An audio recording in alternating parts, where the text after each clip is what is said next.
All right, time for another episode of the Sci-Fi podcast. I want to apologize out of the gate. This episode is late; should have dropped last Saturday, but I've been struggling with depression. I've been in a not a good place, which I think is the great way to start off a comedy podcast about science fiction. But I think I want to be honest about it. Just not in a good place. I was stressed, I was tired, and I didn't do the podcast.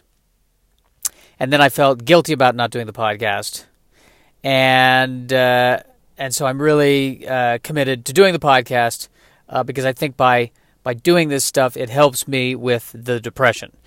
And the more that I keep on a calendar, and the more that I have a routine, and there's something I have to look forward to, I stop being depressed, and I start being depressed and productive. And that's really, a step up, a very slight half-inch step up.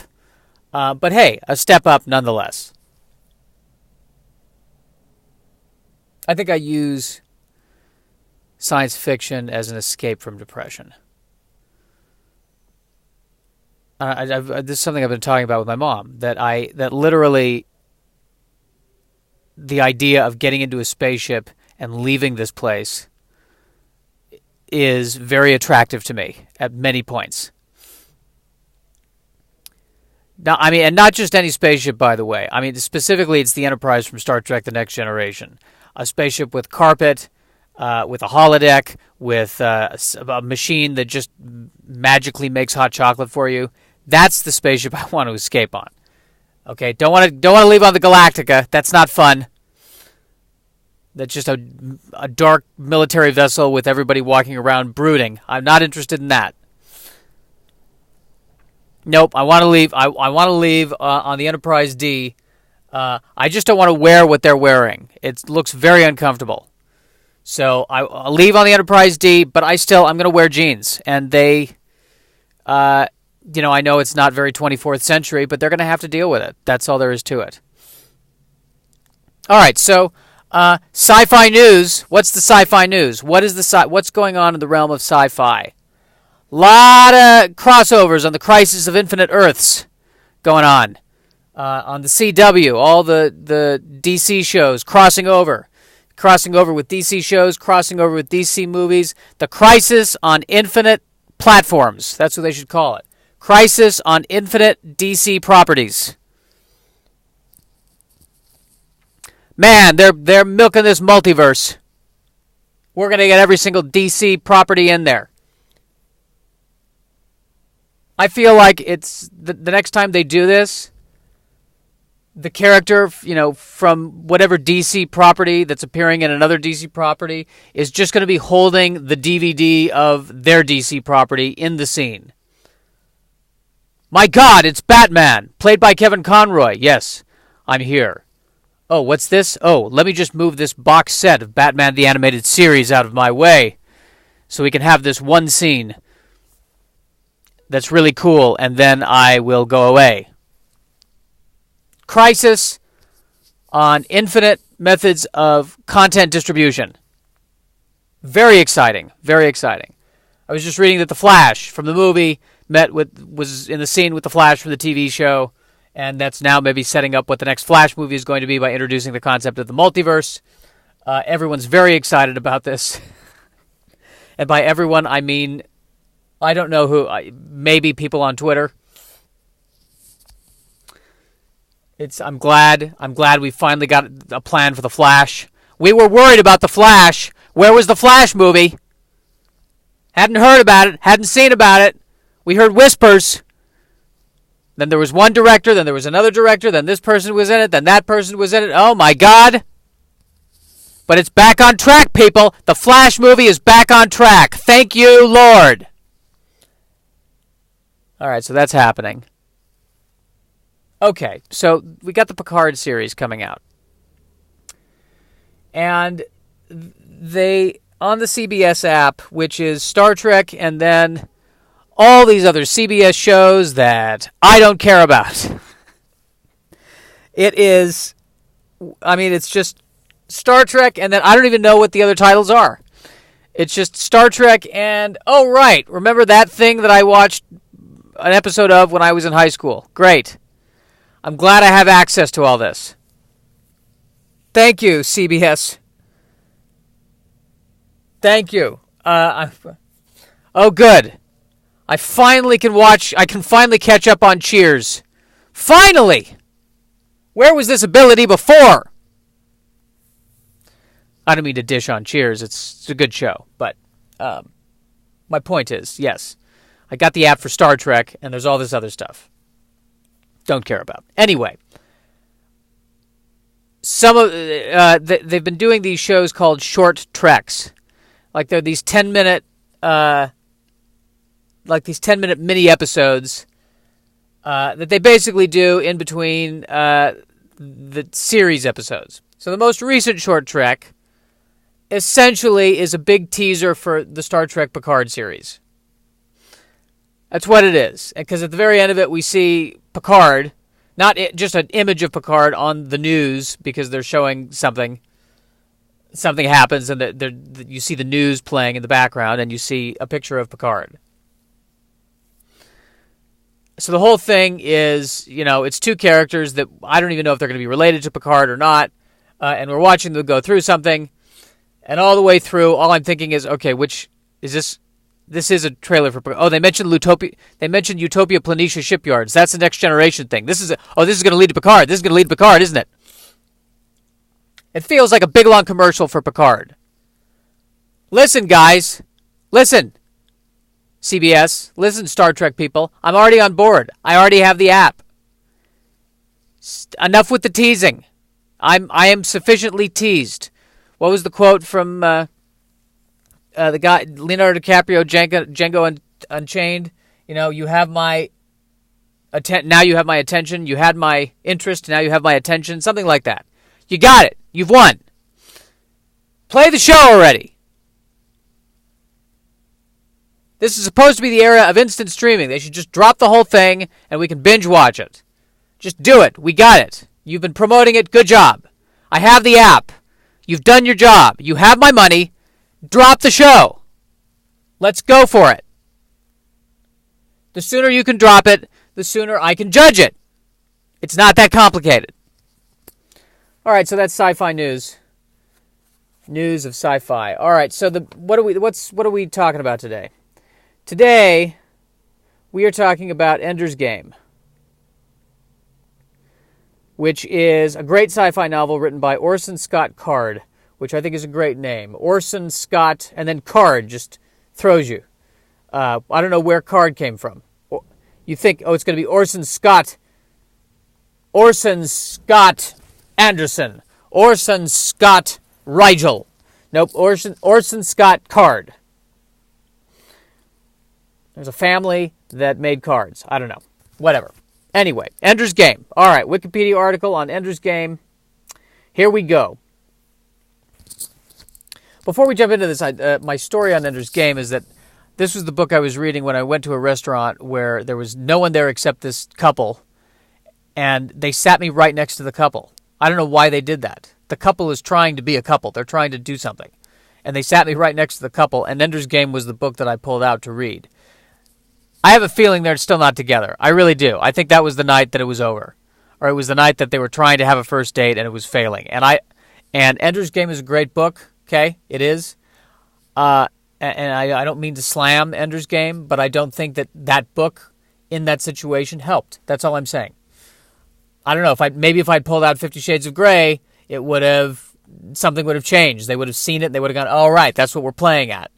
But instead I pull out this book that is a critique of warfare and a critique of humanity and how humanity deals with conflict, namely by killing everything. And I think I killed the date with it. That's all. I can't prove it. I'm just throwing that out there. All right. Here we go. Ender's Game. In the future. Okay, good. Science fiction. Good. Thank God. In the future. Humanity, having begun to explore the universe and master interplanetary spaceflight, encounters an alien race called the Formics, commonly referred to in the series as the Buggers. So once again, it's another sci-fi novel where we go into space, and what do we find? Bugs. It's always bugs. Always bugs. We always find space bugs. I've said it before, and I've said it again. You know what I wanted to find once? I want them to find space elk. That's what I want to see. Alien elk. What are they like? Well, they just kind of stare at you while chewing. It's very disconcerting. But other than that, they're not that bad. The other phrase that I like master interplanetary space flight. So I'd like to think that we are going to master interplanetary space flight. I hope that we do. But I will tell you something, and I say this with almost absolute certainty. In the process of mastering spaceflight, so many people and are going to die. There's going to be so many explosions and so many faulty wiring and so many situations where they went, oh, wait, I should have flipped the blue switch. That's going to cost us. Oh, boy. Oh, man. How much of North Dakota was leveled? Oh, boy. I said the blue switch. I said it in the email. Did no one read the email? Yes, mastering spaceflight. I'll wait till it's mastered before I get on the ship. How about that? Right now, I don't think we've mastered spaceflight. We're in the baby stages of spaceflight. Baby steps. And with every baby step, the baby falls over. Okay. This is another... here's the other thing, too. Whatever alien race we meet, it's not going to go well. It is not going to go well. We're not good. We're not good with ourselves. I mean, who on this planet, honestly, right now, can make a good first impression with aliens? Who? I think the last person who might have been able to do it, maybe, was Cary Grant, and even he, had problems. I mean, we gotta. Can you imagine that? All right, we've met. The aliens are coming. They need to meet someone. Who are we gonna get? I mean, not our leaders. We can't do that. I would probably Tom Hanks is the one we should send. That would be my vote. Tom Hanks. Oprah. We should. Oprah. There's what we could do. Tom Hanks or Oprah. Maybe they should go together. And they should be the only ones that the aliens talk to for a long time, and then there should just be this moment of, okay, we're gonna introduce you to the rest of the human race. Just let you know, it's going to be a step down from us. I'm Tom Hanks. This is Oprah. It is going to be a step down from this. Okay, we're going to ease into it. We've got Jimmy Carter, Obama. A few other people who make sense. That we're, Michelle Obama. We're gonna ease you into it, but it's only gonna get worse from here. It really is, and it's gonna get worse fast. Absolutely. And by the way, I'm one of the last people the aliens should meet. The aliens, I will annoy the aliens if they met me. They'd be like, okay, why don't you just not feel that way? No, why don't you just not do that? Stop. Why don't you stop thinking in circles like that? No, all you have to do is stop thinking in circles like that. All you have to do is simplify your life and not worry. You know that, right? You can stop that, right? What is wrong with it? This species, what's wrong with this species? What's going on? Okay, so all right. So, we go into space, we meet the alien bugs, and, yeah. The discovery of a bugger base in an asteroid, Eros, leads to war between the species that the humans narrowly win, resulting in the discovery of advanced alien technology, including gravity manipulation. I always love this part of sci-fi where we make an advancement because we find an alien artifact, and that's how we advance. I love that. That's more realistic to me. We're not going to be able to manipulate gravity. Man, I can barely stand up. Gravity is manipulating us at this point. Okay. Ostensibly, in preparation for another bugger invasion, An international fleet is established on Earth, which creates a battle school in Earth's orbit to develop gifted children into commanders capable of defeating the buggers in the next war. Child soldiers, again, this feels authentic. This is happening now. Boy, it's creepy how it is happening now, because all the kids play video games, and that's what the drones are.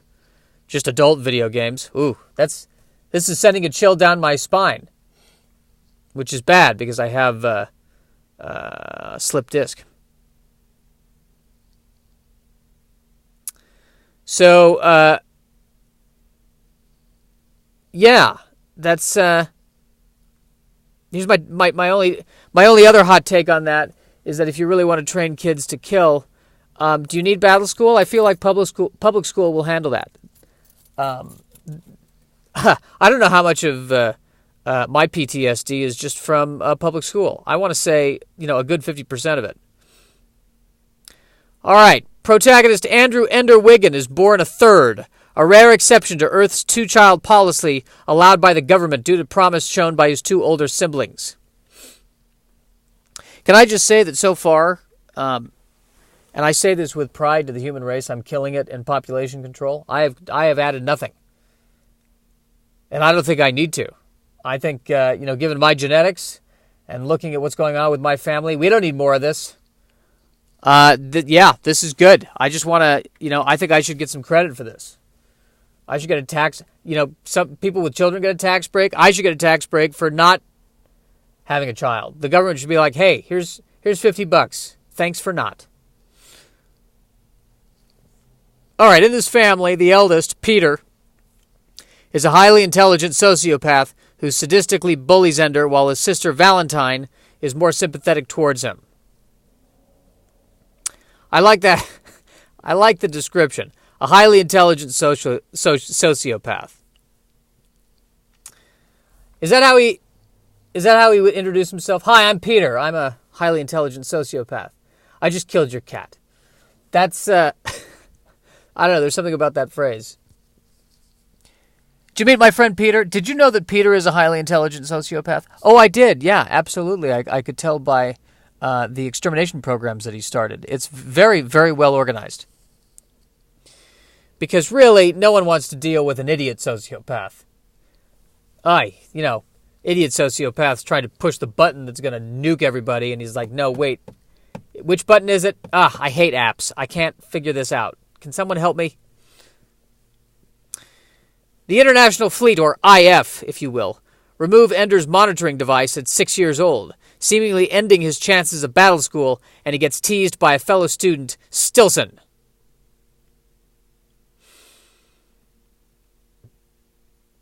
So, he has a monitoring device, which I think is interesting because I think this was written in, the 80s? Something like that, where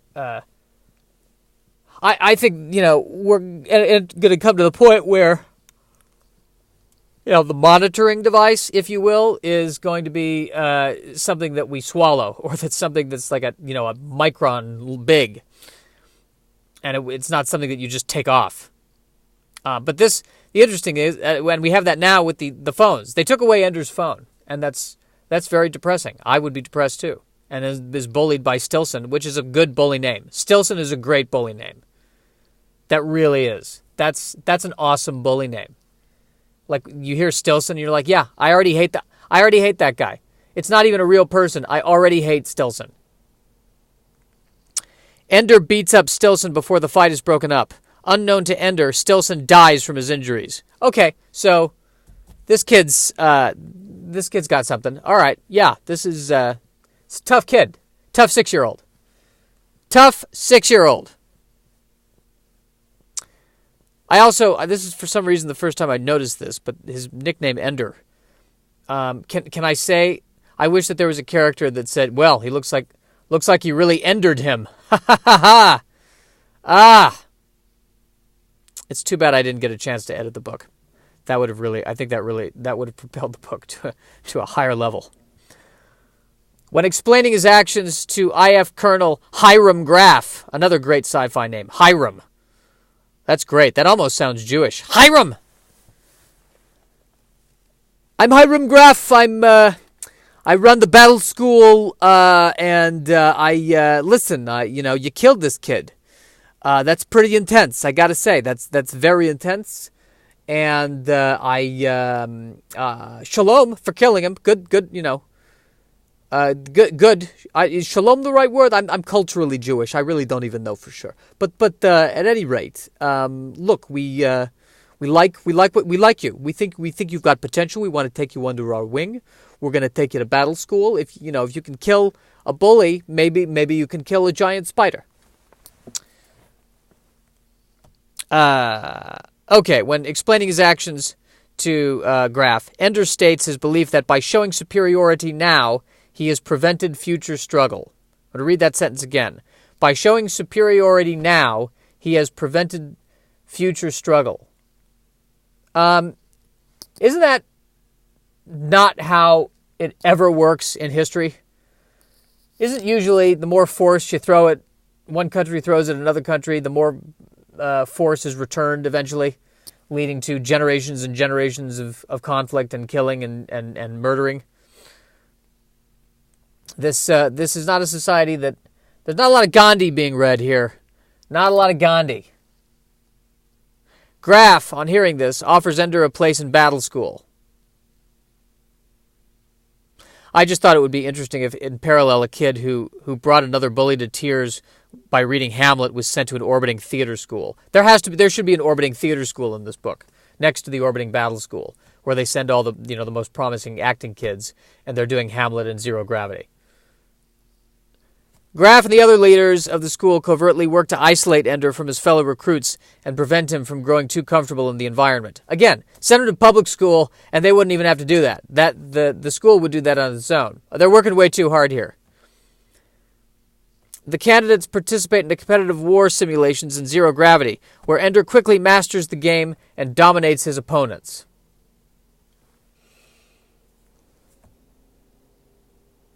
So it's exciting reading about this. I remember when I'm reading it, there's the excitement of winning.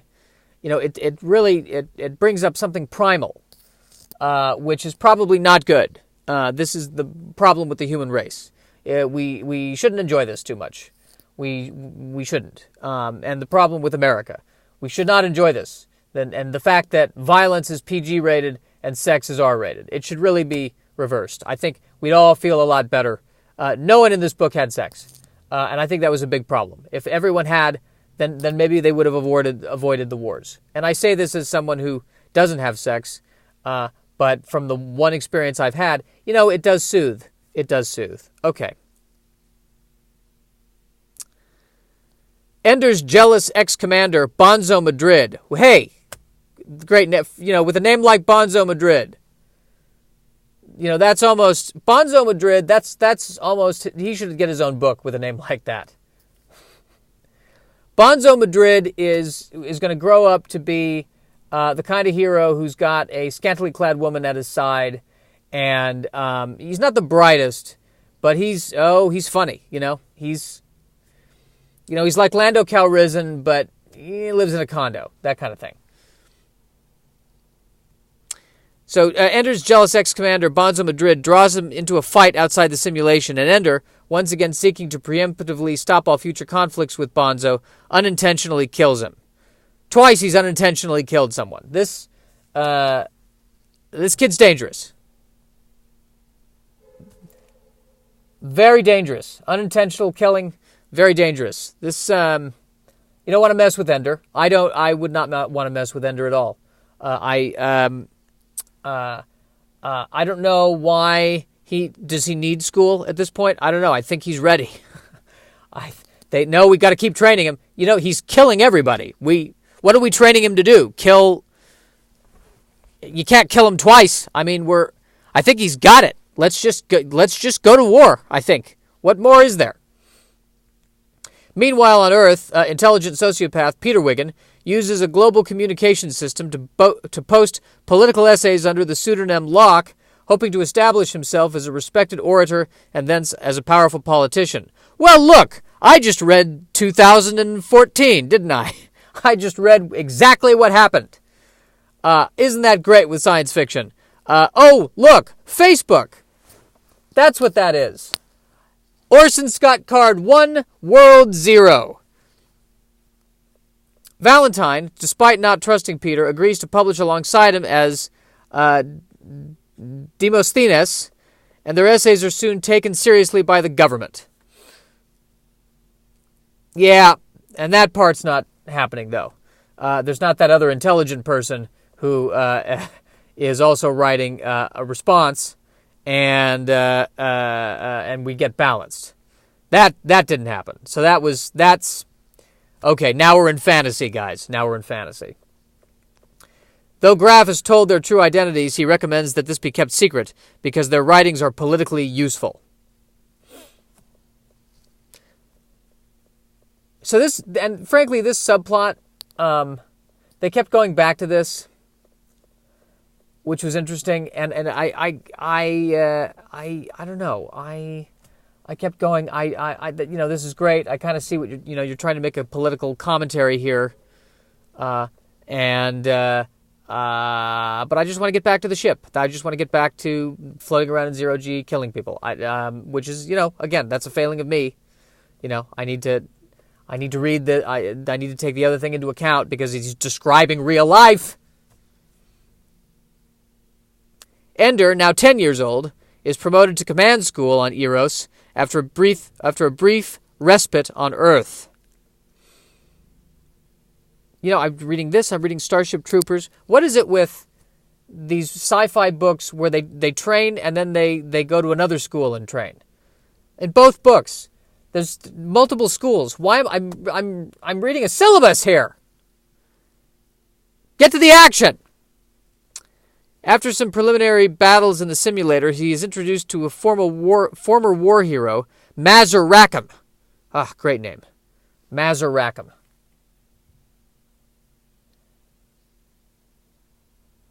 I hope that there was a day where Mazur Rackham was playing pool and somebody said, "You want to rack him up? Hey! Ba-da-da-da! Ender's Game, Ender's Game, Ender's Game has a schlocky Catskills review. Rack him up!" From now on, Ender participates in simulations created and controlled by Mazur. All right, great, as played by Ben Kingsley in the movie version of this. So we know he's an important character because, there's Ben Kingsley. All right, better listen. As the skirmishes become harder, he is joined by some of his friends from the battle school as sub-commanders. All right, this is getting intense. It's ramping up here, guys. And all of our favorite characters are back. We're working together. We're doing this. Despite this, Ender becomes depressed by the battles, his isolation, and by the way Mazur treats him. Yeah, I feel like I'm in the same boat right now in my life. Okay. So listen, that's a good. This comes full circle when we're talking about depression here, because it doesn't matter whether you're fighting an interstellar war or you're an accountant. Depression is depression, and it's something that we have to talk more about. Ender needed a mental health day. They probably didn't give it to him. That would have been useful.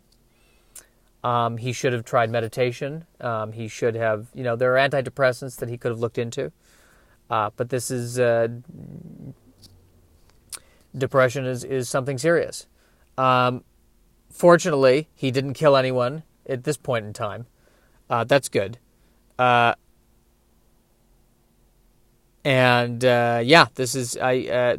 was, I don't know, it's interesting, as someone who suffers from depression, when I read, it's odd how there's certain things I read or watch that helps the depression and certain things that make it worse. Like, you'd think that watching comedy would help, and sometimes it does, but sometimes I oddly want to not watch comedy. Oddly, I want to watch drama, maybe to help exercise the emotions or something. That could be. But yeah, this just makes me... Reading this sentence has awakened my own depression. Just this Wikipedia article. Oh, right, I'm depressed. No, the whole point was to escape this. And that's when I need to go to more, the Star Trek sci-fi where everyone on the ship is happy. All right. When told that he is facing his final test, Ender finds his fleet far outnumbered by the buggers surrounding their queen's homeworld. All right, so this is the big one. The final test, the final simulation. All right, we got to do this. What do I do? Hoping to earn himself expulsion from the school for his ruthlessness, he sacrifices his entire fleet to fire a molecular disruption device at the bugger's homeworld. So he's trying to flunk out of school by being ruthless. He's trying to fail.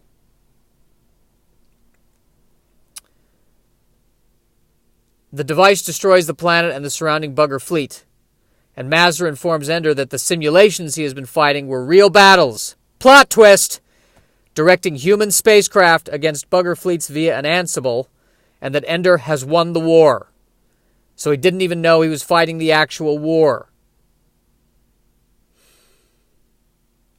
And Ender becomes more depressed on learning this, realizing that he has committed genocide. At the very least, I think he's got a lawsuit here. I think at the very least. He killed an entire race of bugs. He killed an entire race of bugs. But Linda in the apartment, who was dealing with the bugs, was like, "Thank you for coming over to do this. I really appreciate it. I see a bug, I can't handle it. But thank you, I appreciate it." When he recovers, he learns that at the end of the bugger war, Earth's powers fought among themselves. Again, also true. No matter what,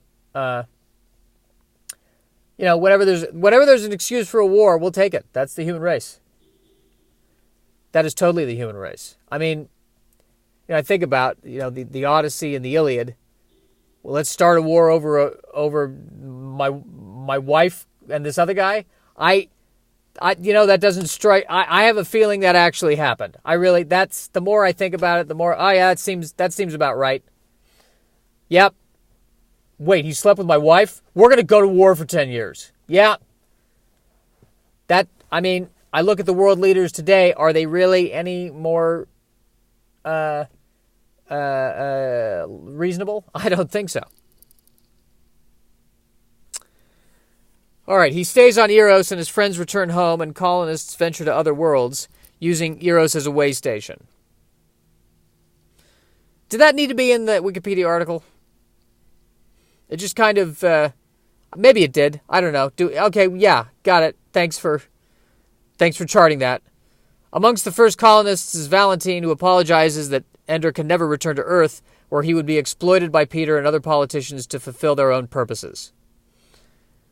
And I don't think he's missing much. I've been here the whole time.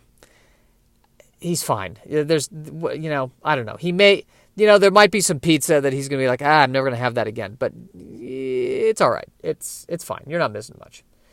Instead, Ender joins the colony program to populate one of the bugger's former worlds. Oh, good. That's nice that he's signing up to do that. Great. So they can go to another world and find someone else to kill. I love it. I love it. There, he discovers the dormant egg of a bugger queen, who reveals that the buggers had initially assumed humans were a non-sentient race for want of collective consciousness, but realized their mistake too late and requests that Ender take the egg to a new planet to colonize. So long story short, the buggers didn't mean to kill the humans at first. They were confused. It was miscommunication. And as a result, the humans killed the buggers, and it all could have been avoided, but there was just not, the communication was just not there. And again, maybe if Tom Hanks had been involved, he could have smoothed them over. He said, "All right, now calm down, everybody, calm down." I can't do a Tom Hanks impression, but I feel like that's, "All right, everybody, calm down. All right. There's no crying in genocide. Calm down." Ender takes the egg and, with information from the Queen, writes the Hive Queen under the alias Speaker for the Dead. Speaker for the Dead. And that becomes his new title. He becomes the Speaker for the Dead.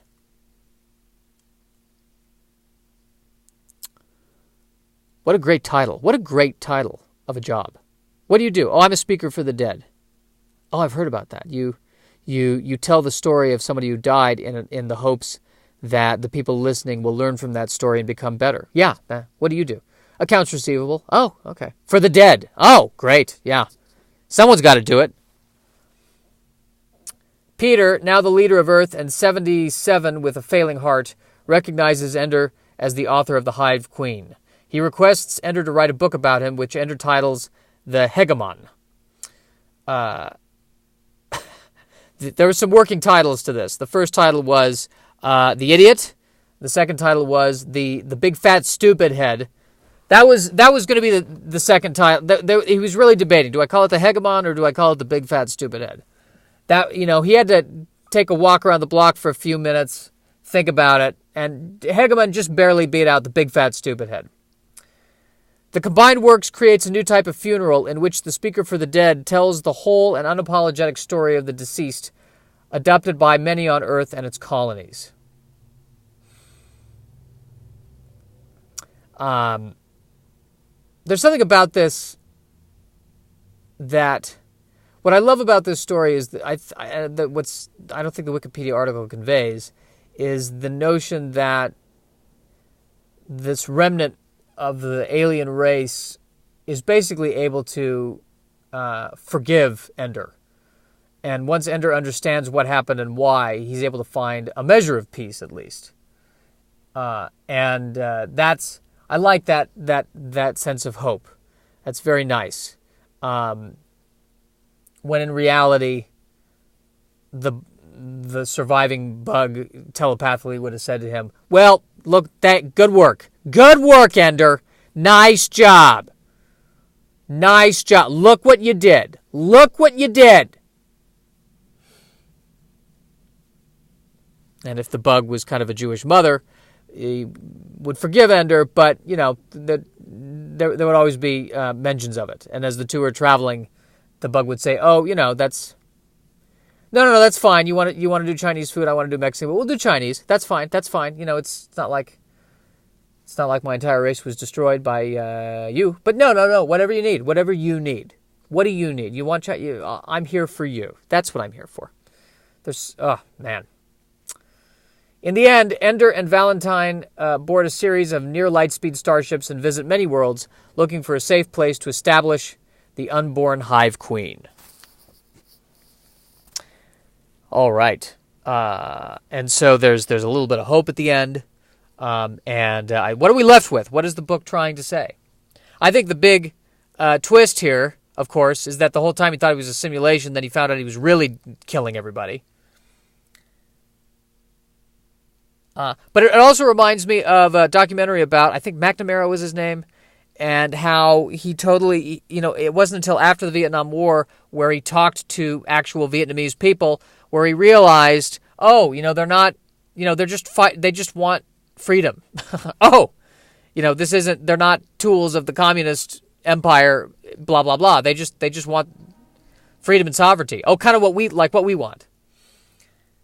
And how if people can just talk to each other and get the other person's point of view, we can find peace. And I need to apply that in my life where when I'll get mad at somebody and I'll think, why would they do this? Why would they do that? And then I talk to them about it and I see their side and I'm like, I see why they did that. Yes. And then I have to calm down and I have to be a better person, which I don't like to do. So that's the message of the book. All right. Be a better person. Don't go kill an entire race. What's wrong with you?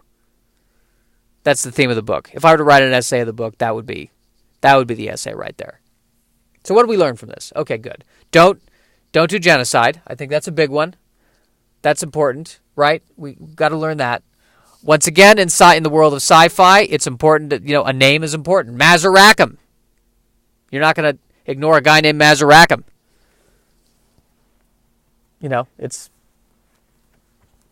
Mazaracum won the first war against the Formics. You know who didn't win the first war against the Formics? Shlomo Grossbart. Shlomo Grossbart is not going to win a war. That's not going to happen. So sci-fi names, we learned that. What else did we learn? Don't read this book next to someone having a date. It's a great book, but don't ruin their date, okay? Please don't do that. That's another thing I think that we learned from this. So there's a lot there. There's a lot to unpack here with Ender's Game. So there you go. Once again, I'm sorry this one dropped late for the 2 people who listen. We're going to carry on. The goal here is I'm going to challenge myself to do another episode on Saturday and get back to my schedule. All right. Well, that's the Sci-Fi Podcast. I've been Joshua Snyder. Have a lovely day, and remember, don't kill. Don't kill. Just please don't kill. Stop killing. Stop it. Please stop it. Thank you.